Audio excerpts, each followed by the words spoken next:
أعوذ بالله من الشيطان الرجيم بسم الله الرحمن الرحيم نحمده ونصلي ونسلم على رسوله الكريم அஸ்ஸலாமு அலைக்கும் வரஹ்மத்துல்லாஹி வபரகாத்துஹு. வசீபா பேஜ் பார்வையாளர்கள் அனைவரும் அல்லாஹுவின் அருளால் நலமாக இருப்பீர்கள் என நாங்கள் நம்புகிறோம். பரக்கத் பொருந்திய இந்த ரமலான் மாதத்தில் அளப்பெரும் அருளாளன் அல்லாஹுவின் அருளும் அன்னலம் பெருமானார் ஸல்லல்லாஹு அலைஹி வஸல்லம் அவர்களுடைய அந்த அன்பும் இரையச்சமும் நமது உடல் பொருள் செல்வத்திலும் அல்லாஹ் நிறைந்த பரக்கத்தை தந்தருள் புரிவாராக. ஆமீன்.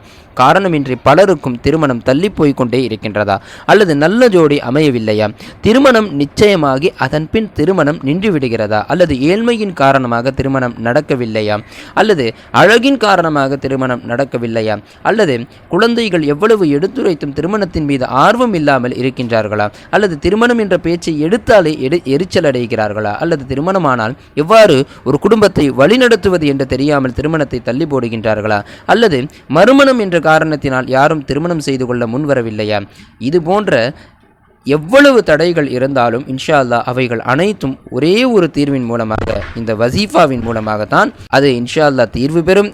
இதனால் பலரும் இந்த வசீஃபாவின் மூலமாக சிறந்த தீர்வை பெற்றுள்ளனர். திருமணம் ஆகாதவர்கள் நிச்சயம் இதை முயற்சித்து பாருங்கள். இன்ஷா அல்லாஹ் விரைவில் நல்ல இடத்தில் திருமணம் நடைபெறும். ரமலான் மாதத்தினுடைய 12ஆம் இரவு, அதாவது 11வது நோன்பு முடிந்து 12வது அந்த இரவன்று இஷா மற்றும் தராவி மற்றும் வித்ர் தொழுதவுடன் இந்த அமலை செய்யலாம், அல்லது இஷா தொழுது முடித்தவுடனே செய்யலாம். எனினும் பல இடங்களில் இஷா மற்றும் தராவி தொழுகைக்கு அதிகபட்சம் 15 நிமிடங்கள் மட்டுமே இடைவெளி உள்ளதால் இதை நீங்கள் தராவி மற்றும் வித்ர் தொழுது விட்டு செய்தால் மன உரிமையுடன் செய்யலாம். இன்ஷா அல்லாஹ் முதலில் 2 ரக்காயத்துகளாக மொத்தம் 12 ரக்காயத்துகள் நஃபில் தொழுக வேண்டும். அதில் அனைத்து ரக்காயத்துகளிலும் சூரத்துல் ஃபாத்திஹா மற்றும் சூரத்துல் இஹ்லாஸ் ஓத வேண்டும். இதை தவிர்த்து வேறு எந்த சூறாவும் ஓதக்கூடாது.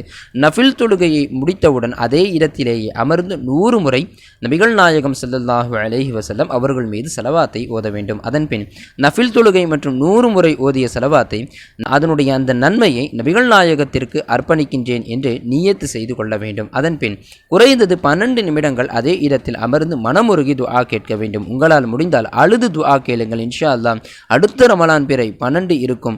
அடுத்த ரமலான் பிறை 12 திருமணம் கண்டிப்பாக நடந்து முடிந்திருக்கும். இதை பல பேர் சோதனை செய்து தீர்வு கண்டுள்ளனர். இன்ஷா அல்லாஹ் நீங்களும் முயற்சி செய்யுங்கள். இதில் முக்கியமான குறிப்பு என்னவென்றால், இதை யார் வேண்டுமானாலும் செய்யலாம். அதாவது தனக்காகவும் செய்யலாம், தனது உறவினர்களுக்காகவும் செய்யலாம், மற்ற நண்பர்களுக்காகவும் செய்யலாம். எல்லாம் அல்ல அல்லாஹ் சங்கைமிகு ரமலான் மாதத்தின் பொருட்டால் நமது அனைத்து கடினத்தையும் இலகுவாக்குவானாக. எல்லாம் அல்ல அல்லாஹ் இம்மையில் அவனை மறந்து வாழாமல் நபிகள் நாயகம் ஸல்லல்லாஹு அலைஹி வஸல்லம் அவர்கள் மீது அளவற்ற அன்பையும் தந்தருள் புரிவானாக. மேலும் நோயற்ற வாழ்வையும் சினிப்பான பொருளாதாரத்தை வழங்குவானாக.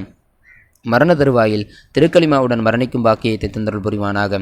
மேலும் மறுமையில் அன்னலம் பெருமானார் ஸல்லல்லாஹு அலைஹி வஸல்லம் அவர்களுடன் தோழமை கொள்ளவும் இறைவன் அல்லாஹ்விற்கான நல் அருள் புரிவானாக. ஸலாமு அலைக்கும் வரஹ்மத்துல்லாஹி வபரகாத்துஹு.